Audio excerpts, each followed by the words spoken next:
In today's video, I'm going to teach you how to troubleshoot website loading issues in Google Chrome. If Chrome is not opening websites properly, or pages seem stuck, slow, or incomplete, there are a few simple things you can check before moving on to more advanced fixes.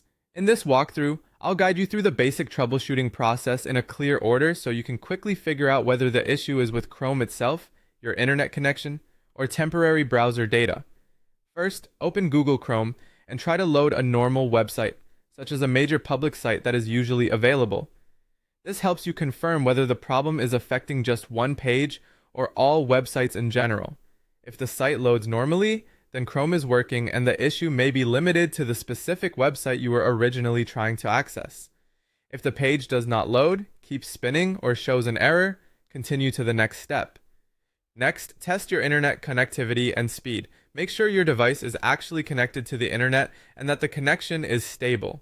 If you're on Wi-Fi, check whether the signal is weak or dropping. If possible, run a quick speed test in any available browser or connection tool. Slow speeds or an unstable connection can prevent websites from loading correctly, especially pages that rely on redirects or multiple background requests. This step is important because browser issues can sometimes look like internet issues, and it's helpful to separate the two early. If you are using a web login that depends on redirects and sign-in pages, the next thing to do is clear Chrome's cache data. Cached files are meant to make browsing faster, but sometimes outdated data can interfere with login flows and cause pages to loop, fail, or display incorrectly. Clearing the cache gives Chrome a clean copy of the website the next time it loads. Be careful to clear cache data specifically as needed, especially if you want to avoid removing other saved browsing information. After that, restart your browser and your network connection.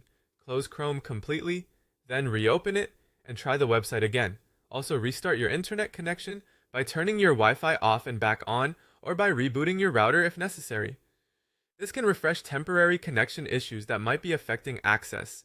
By going through these checks in order, you can resolve many common Chrome loading problems quickly and efficiently. If one step doesn't fix it, move to the next and you'll have a much clearer idea of